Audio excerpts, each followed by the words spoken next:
سلام ټولو دوستانو ته. راځئ نن د نوبل جایزې په هکله تاسې ته معلومات درکوم. نوبل جایزه د یو سویډني عالم لخوا رامنځته شوې. هغه تل هڅه کوله تر څو ډینامیک اختراع کړي. الفرد نوبل یو څه وخت په یوه لویه اسلحو جوړولو کارخانه کې د زیات وخت لپاره کار کوو او هلته په زیاتو څېړنو یې لاس پورې کړی و.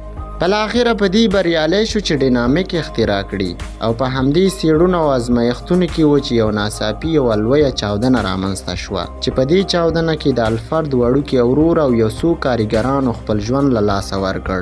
خو دا په دې وتوانېد تر څو ډینامیک لومړی اختراع او بیا یې وپلوري چې د دې سره الفرد د یوې لویې سرمایې خاوند شو. په همدې هڅو کې و تر څو د ډینامیک یوه بله شفافه ماده اختراع کړي چې د دې قوي او زوروره چاودنه رامنځته کړي او په لوړه کچه په ځمکه کې تخریب راولي. یو ناڅاپي یوه ورځ د فرانسې په ورځپاڼو کې د الفرد نوبل په هکله ځینې معلومات د دې د کارونو په هکله راغلي وو. نوبل د دې کارونو څخه وروسته خپل فکر بدل کړ تر څو د خلکو فکرونه د ده په اړه سم شي. د فرانسې په ورځپاڼه کې د الفرد په هکله داسې راغلي وو: هغه د مرګ فرښته مړه شوه. ډاکټر الفرد نوبل چې بېشماره خلکو د وژلو لپاره یې هڅې کولې چې د دې سره یې ستره سرمایه هم پیدا کړه، نن د دې نړۍ ولاړ.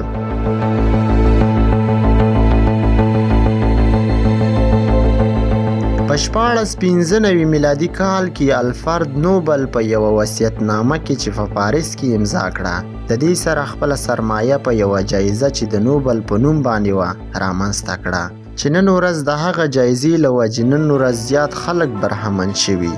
ډاکټر الفرد نوبل د زړه د ناروغۍ له امله ومړ.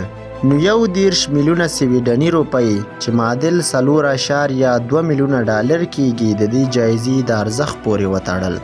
د همدې تاریخ څخه وروسته 15 د نوبل جایزې په فزیک، کیمیا، فیزیولوژي یا طب او ادبیاتو پورې تړاو ولري چې په ټوله نړۍ کې دې برخو ته زیات کار وکړي هغه شخص ته ورکول کیږي.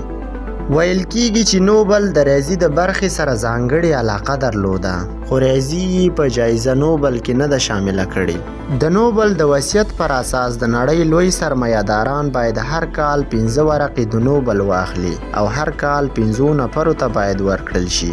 د نوبل جایزه چې یو دانه میډال دی چې په هغه باندې هم د نوبل عکس لګېدلی، یو دانه دیپلوم او نغدې پیسې چې 1 میلیون ډالر کیږي ورکول کیږي.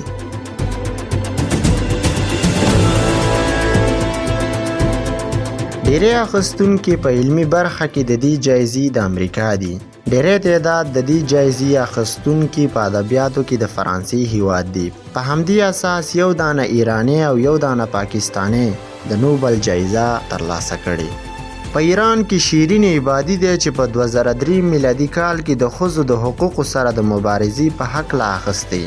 په پاکستان کې ملاله یوسفزۍ ده چې په 2004 میلادي کال کې د ماشومانو د تعلیم په هڅو کې ورکړل شوې.